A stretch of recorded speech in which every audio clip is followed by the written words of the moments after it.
అస్సలాముఅలైకుం hi అండి. ఈరోజు మట్టికాయల curry అయితే చేస్తున్నా. చూడండి ఏ విధంగా చేస్తానో నా స్టైల్లో ఒకసారి చేసేయండి, ఓకేనా. ఇప్పుడు నేనైతే ధనియాల పొడి అయిపోయిందండి ఇంట్లో అయితే. ఇంకా అందుకని చెప్పేసి ఇంకా నేనైతే ధనియాలు ఎంచుతున్నా. చూడండి చిన్న మంట పెట్టుకొని మనం ఈ విధంగా కలుపుకుంటూ ఈ ధనియాలు మంచి స్మెల్ వచ్చే వరకు ఎంచుకోవాలండి. ఇంకా మీరు ఇంకా మన ఛానల్ ఫస్ట్ టైం చూస్తుంటే లైక్ చేయండి, షేర్ చేయండి, సబ్స్క్రైబ్ చేసుకోండి, ఫాలో అవ్వండి, ఒక చిన్న కామెంట్ చేసేయండి. ఇంకా మీరు కామెంట్ చేస్తుంటే నాకు తెలుస్తుంది కదా మీరు ఎక్కడి నుంచి వీడియోస్ చూస్తున్నారు అనేది కూడా చెప్పండి, ఓకేనా.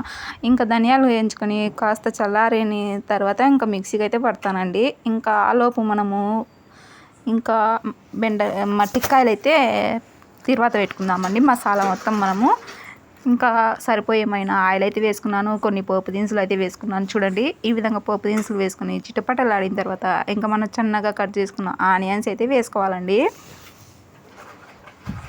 ఈ ఆనియన్స్ బాగా గోల్డ్ కలర్ వచ్చేంత వరకు ఇలా కలుపుకుంటూ ఈ ఆనియన్స్ వేయించుకోవాలండి. ఆయిల్లో మొత్తం ఇలా మనం గోల్డ్ కలర్ వచ్చేంత వరకు వేయించుకోవాలి. అవి వేగేలోపు మనమైతే అల్లం వెల్లుల్లి పేస్ట్ గురించి చూడండి నేను ఫ్రెష్గా ఈ విధంగా దంచుకుంటున్నానండి.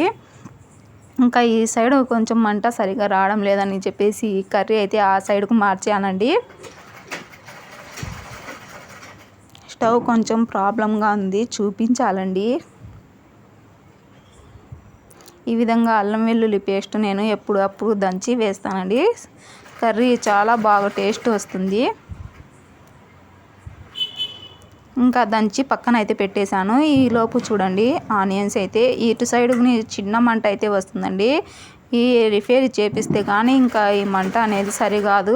ఇంకా అల్లం వెల్లుల్లి పేస్ట్ అయితే వేసాను చూడండి. ఆనియన్స్ కొంచెం మగ్గిన తర్వాత ఇంకా అల్లం వెల్లుల్లి పేస్ట్ అయితే వేసి ఇది పచ్చి వాసన పోయేంత వరకు ఈ విధంగా కలుపుకుంటూ ఎంచుకోవాలండి. చూడండి ఈ విధంగా గోల్డ్ కలర్ వచ్చిన తర్వాత ఇప్పుడు ఇందులోకి టమాటా పళ్ళు అయితే వేస్తున్నాను. అలాగే కొత్తిమీర, కొద్దిగా మెంతాకు అయితే వేస్తున్నానండి. ఇది బాగా మగ్గేంత వరకు ఈ విధంగా కలుపుకుంటూ ఎంచుకోవాలండి.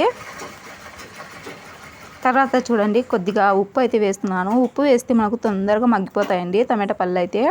ఇంకా తర్వాత పసుపు అయితే వేసాను చూడండి. మనకు సరిపోయేమైన పసుపు అయితే చూసి వేసుకోవాలండి.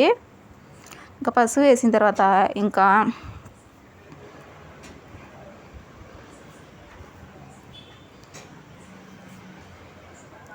చూడండి ధనియాల పౌడర్ అయితే వేస్తున్నానండి.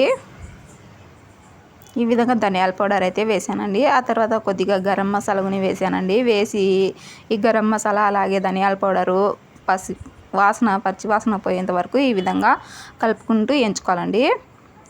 అడుగు అంటుకోకుండా ఈ విధంగా కలుపుకోవాలండి. తర్వాత వచ్చేసి మనము మట్టికాయలు వలిచి బాగా శుభ్రంగా కడిగి పెట్టుకోవాలండి. ఇంకా మట్టికాయలు కూడా వేస్తున్నా చూడండి. ఇంకా ఈ మట్టికాయలుని వేసుకొని బాగా ఈ విధంగా కలుపుకోవాలండి. మసాలా మొత్తం మనకు మట్టికాయలు పట్టే విధంగా బాగా కలుపుకోవాలి చూడండి. ఇవి కావాలంటే ఫస్టే మీరు కొద్దిగా ఉడికించుకోండి, ఇంకా టేస్ట్ సూపర్గా వస్తుంది. నాకు ఉడికించే టైం లేక ఇంకా ఇలా పచ్చిగా వేసేసానండి. తర్వాత వచ్చేసి కారానికి సరిపోయేమైన కారం పొడి అయితే వేసాను చూడండి. ఇంకా ఈ మొత్తం బాగా ఈ మసాలా మొత్తం బాగా మట్టికాయలు పట్టే విధంగా ఈ విధంగా బాగా కలుపుకోవాలండి. కలుపుకున్న తర్వాత మూత పెట్టేసి కాసేపు మగ్గనివ్వాలండి. ఈ విధంగా మూత పెట్టేసి ఇంకా మనము కాసేపు అలా వదిలేస్తే మట్టికాయలు అనేవి మగ్గుతాయండి. తర్వాత మనకు సరిపోయేమైన నీళ్ళు అయితే వేసుకొని ఇంకా మూత పెట్టేసి ఒక 3 విజిల్స్ అయితే రాణించుకోవాలండి. ఇంకా 3 విజిల్స్ రాణించుకుంటే ఇంకా మనకు కర్రీ అనేది రెడీ అయిపోతుందండి. కర్రీ అయితే ఈ విధంగా చేసి చూడండి.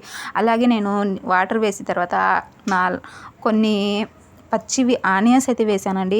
ఈ విధంగా పచ్చి ఆనియన్స్ వేసి కర్రీలో ఉడికించుకుంటే టేస్ట్ అయితే సూపర్గా ఉంటుందండి. ఒకసారి మీరు ట్రై చేయండి.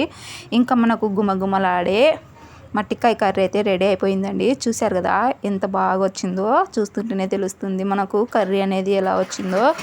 ఇంకా మనం ఎందులోకైనా ఈ కర్రీని వాడుకోవచ్చండి. వీడియో నచ్చితే లైక్ చేయండి.